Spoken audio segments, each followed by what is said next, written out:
দর্শক, আমি এখন রয়েছি বাগেরহাট জেলার সিএনবি বাজার এলাকাতে। তো এইখানে এই সিএনবি বাজারটা অনেক কিছুর জন্যই বিখ্যাত। তো তার মধ্যে একটি ছোট্ট আরও একটি বিষয় রয়েছে, সেটা হচ্ছে বিছালি, গোখাদ্য বিছালি। সাধারণত দেখা যায় তো বর্ষার সময় সারা জায়গায় পানি থাকে, দেখা যায় চাইলেও মানুষ গোখাদ্য সংগ্রহ করতে পারে না। এই জন্য আপনাদের সুবিধার্থে আমরা এই নিউজটা আপনাদেরকে জানাচ্ছি। তো এই সিএনবি বাজারে এলে আপনারা বছরের যে কোনো সময় এই গোখাদ্যটা সংগ্রহ করতে পারবেন। তো এই গোখাদ্যর ব্যাপারে বিস্তারিত তথ্য আমি আপনাদেরকে জানাবো, আমাদের সঙ্গেই থাকুন।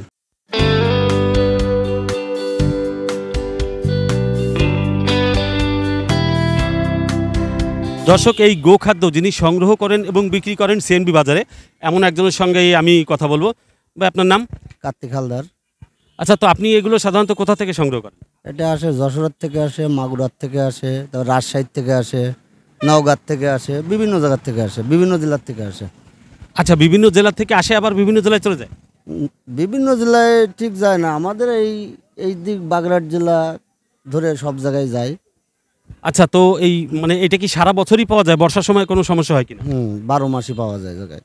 আচ্ছা, তো এই বিছালিটা সাধারণত মানে কেউ যদি মনে করেন কিনতে আসলো, সে কত দামে কিনতে পারবে? বিভিন্ন রকমের মাল আছে, বিভিন্ন রকমের দাম আছে। 400 আছে, 450 আছে, তারপরে 200 আছে। মানে এই 200-400 এগুলো কি মানে এর সিস্টেমটা কি? পোন। কোন হিসাবে? হ্যাঁ, আচ্ছা, এক পনে কত আটি হয়? এর 8 আটি হয়, 80 মুঠি এক পোন হয়। 80 মুঠিতে এক পন। দর্শক, আমরা যেটা জানতে পারলাম, সাধারণত এইখানে যে পন হিসাবে বিক্রি হয়, এক পনে হচ্ছে 80 আটি, মানে আটি 80টা হলে এক পন হয়। তো সেই এক পনের দাম সর্বোচ্চ আছে 400 টাকা এবং তার নিচেও বিভিন্ন প্রকার পর্যায়ক্রমে দাম রয়েছে।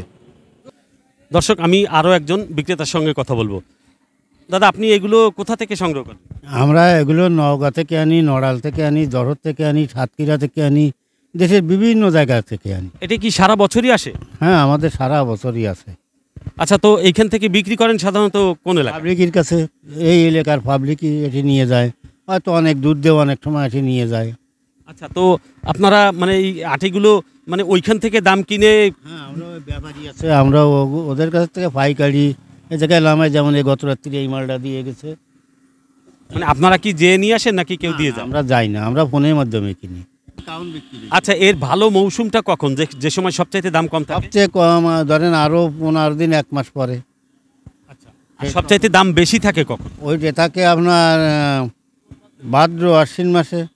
দর্শক, এই বিছালিটা সাধারণত বর্ষার সময় একটু দাম বেশি থাকে। আপনারা তো জানেন যে আসলে বর্ষার সময় সারা দেশেই গোখাদ্যর একটা বিশাল সংকট সৃষ্টি হয়।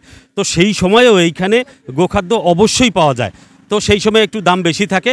আর এমনি যেটা সাধারণ মৌসুম, যেটা যখন দাম সবচাইতে কম থাকে, সেটা এখন থেকে আর 15-20 দিন পরেই সেই মৌসুম শুরু হবে।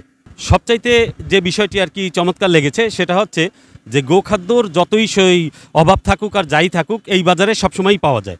তো সিএনবি বাজার থেকে আমার কাছে বিছালি সম্পর্কে এই ছিল সর্বশেষ। FM আজাদ, খুলনার খবর।